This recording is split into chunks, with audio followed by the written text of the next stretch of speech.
Welcome to another Mindfreak esports media production, powered by RAZER Zone. For gamers, by gamers. Yes, good evening gamers, Uber here. It is my pleasure to bring to you, and you're listening, here's another player spotlight here for Mindfreak Esports. Tonight, we've got the captain of the Counter-Strike Source Division, it is Matthew BurtoN. And look, the boys have had a big win tonight, the Mindfreak Counter-Strike Source guys, managing to take down Vanquishers here in the CEVO I semi-finals. They won the map of Nuke 16-12, which is traditionally their worst map, and they also had a good win on Tuscan in overtime, 4-0. And look, BurtoN, you can't complain about that. I'm sure you boys will be cheering right now. Yeah, mate, it was, what's there to say? It's always been a tough competition between us and the Vanquishers, so it's really good to win that, and everyone's really stoked. Good need of a win like that one, so yeah, everyone's pretty pumped up and pretty excited for the grand final. Fantastic, mate. Well, look, again, thanks for joining me. For those who may not know you so well, mate, tell us a bit about your gaming history. Well, I first picked up the original Counter-Strike when I was in 2001, and just played really casual for a few years. Then I started playing LAN and all that once I finished school in 2005, and I played pretty much every Brisbane LAN competition from 2005 onwards, and I played a few nationals for 1.6, and I only switched over to CS Source maybe 2009 and played with a couple of friends in a team called Artifice. It was only just the end of last year when I started playing Counter-Strike Source really seriously competitively, and you haven't looked back ever since, mate. It's been really good. I'm really enjoying playing it with Mindfreak. Teamed up with Mindfreak maybe about, I guess, maybe January or December last year, and we've made a few lineup changes here and there over the time, but yeah, pretty much we've been the same team since December last year. Right, yeah, and look, you mentioned how you started playing CS 1.6, mate. What motivated, I guess, you to move over to the newer Counter-Strike Source, and what challenges did you sort of come across when you came over? Okay, started to make the move for good because, I said I played a little bit with a mate. I decided to make the move over end of last year because the community is just so active and alive, and everyone cares about the community, and I just figured it was a fantastic opportunity to get into a new active game. Yeah, for sure, man. Your role in the battlefield, but you're sort of the strat caller, and you really definitely have an interest in strategic play. What lengths do you sort of go to as a player and that strat caller to ensure that you guys dominate the battlefield? Basically, I just watch a lot of European, international 1.6 and Source, and see what I like and adapt it what I can, adapt 1.6 strats over to CS Source, or I'll just use see what the Europeans do and try to read into how they what they do and why they do it. It doesn't transfer very exactly though, so it's a lot of fiddling around to get things working, a lot of trial and error. Besides for that, I just focus on my own game. I feel like the worst thing teams and leaders do is stress about how their opponents are going to play. So I just prefer to dictate the plays and play our own style. Yeah, definitely. I guess there's really that middle ground between worrying so much about what your team does and worrying about what the other team does. And I guess, that middle ground is a great place to be. Look, you guys, definitely, as we've just mentioned, you've been met with a bit of success tonight on the CEVO I ladder. But can you give us a bit of an overview of Mindfreak Counter-Strike Source season so far? I guess, in a nutshell, you've been playing, obviously, on the Cybergamer and the CEVO I platforms. And how do you think you guys have gone this season? Well, as you said, we took part in 2 different leagues just recently. The Cybergamer League just finished finals, and we had a few up and downs through that season. We didn't win a game for the first 4 fixtures. We won one of them, but the win was revoked because the team pulled out.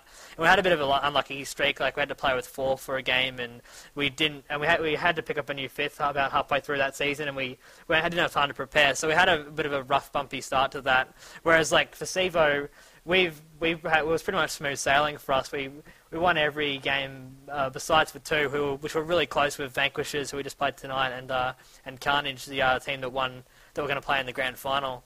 So yeah, so basically that's pretty much how things have been. A bit of a bumpy road, but now we've just we pulled through to finals, and we're looking forward to next week, pretty much.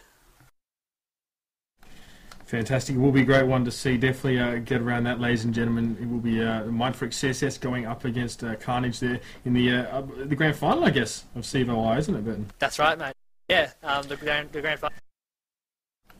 Big match. Definitely one to check out, guys. But look, obviously, every good team has its ups and downs, especially in regards to the players in the team. You guys have gone through a couple of shuffles this season, most notably of those the departure of your previous captain, Aaron Stenlake, or Stezzy as he is otherwise known.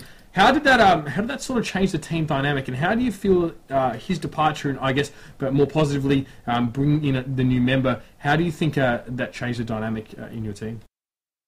Well, straight up, I just wanted to say that Stezzy was really handy to have around. He's a confident guy and always had the best intentions for us. He was also a very aware player, very aware of his surroundings in game. But I figure what Demo brings to the table is like a wealth of experience. He's a very experienced player from different CSS things, like the KBS team and his other immunity and all that. And on top of that, he always approaches the game from an objective standpoint. Like he's always telling us what's wrong and right and what we're doing, and he's very objective. So he won't tell you something's working when it's not. He's very blunt, and it's really quite handy to have someone who's not afraid to be straight up about what's right and what's wrong and what he thinks is good and bad. I guess the team dynamic changed. Because we have now an extra voice of experience and reason in the team, so someone else to listen to, someone else to input, and I think we're making improvements faster, and it's more like everyone inputs to get, because demo inputs and everyone else puts their input in, they feel comfortable too, and so it's more like a team effort than me just dictating what direction we're going in. So yeah, that's what's changed. It's come from me me being more of a dictator to more like a community effort. So that's pretty much it. Yeah, fantastic. And look, how do you guys think? We've talked about a few of the teams that you've been going up against on Cybergamer and CEVO. Who are the teams to watch out for you guys? Who are those teams that you knew that you'd have a struggle ahead of you, and how do you sort of think you stacked up against them?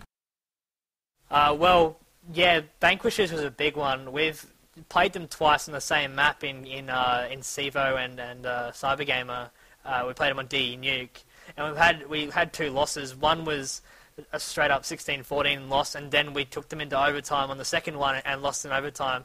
It was great to pull ahead this time and beat them, so that was really a great weight off our mind. The other one is Carnage. Carnage are a great outfit. We had a really, really tight game with them just in this season past in CEVO.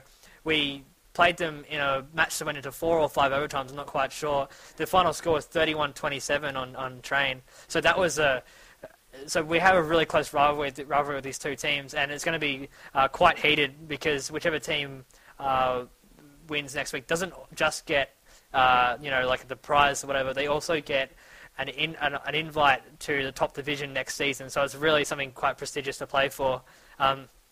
Also, on top of that, there's quite a few teams we're looking out for because we're playing the Nationals qualifier next weekend, and that's for the GOT Games National in mid-July. And so there's Immunity and Climax and Vox Eminor to look out for at that qualifier, as well as some brand new teams that could be quite scary. But so on the right straight ahead of us is Carnage, and so that's the main team that we're worried about at the moment. Yeah, you guys are definitely justified, I guess, on focusing on them, and that game will be an important one. Yeah, look, BurtoN, it's safe to say, mate, that you guys have come a long way this season with lineup changes and highs and lows as far as wins and losses, and some great matches, especially in the last couple of weeks. Look, where do you guys think you're heading next season? What are your main goals? What are some of the big things you really want to achieve in the next season of both CEVO and Cybergamer? Well, basically it all depends on what divisions we get drafted to. We really want to play up a division in professional next season, but that kind of relies on our result next week against Carnage. So we'll see how that goes. But we aim to win that and then play in P next season and see what we can do. Take some games off some top tier teams. For Cyber Gamer, we aim to play the one-day comp coming up and perform so that we can be recognised as a top-tier team for that, and hopefully get drafted into the top division for that one as well. Closer, like more close, we've got the GOT Games national qualifiers, which are next weekend. We would like to really come hard out of the box on that one and try and take out some of the top teams that are in our group, like Climax or Immunity, like I was saying before. On top of that, if we do get drafted to intermediate next season, we'd really like to take out every game and go through with a clean streak. That's the plan. We'll keep practicing hard and set the bar high. Well, besides that, we just want to best represent our team, Mindfreak, and the sponsors, and our sponsors, Razer, AMD, IPGN, and Anuzi Clothing, as best as possibly can, while enjoying ourselves. That's the most important thing for us, and enjoying the game, and just having a good time. Yeah, you're dead right, mate. Enjoyment is really what it comes down to, and I guess that's what allowed you guys to succeed as a team, because you love the game, and I guess you love playing as a team. Look, Brett, thanks for your time out. It's been an absolute pleasure. And look, I'm sure, ladies and gentlemen, you agree with me. We all look forward to seeing some big things from Mindfreak CSS in the coming weeks. Tune in to the CVI Grand Final. Mindfreak going up against it will be carnage there. It's going to be an absolute blockbuster, and I'm sure the Mindfreak guys will be out to draw some serious blood. But again, BurtoN, thanks for your time, and thanks for joining me. Thank you, mate. Cheers, mate.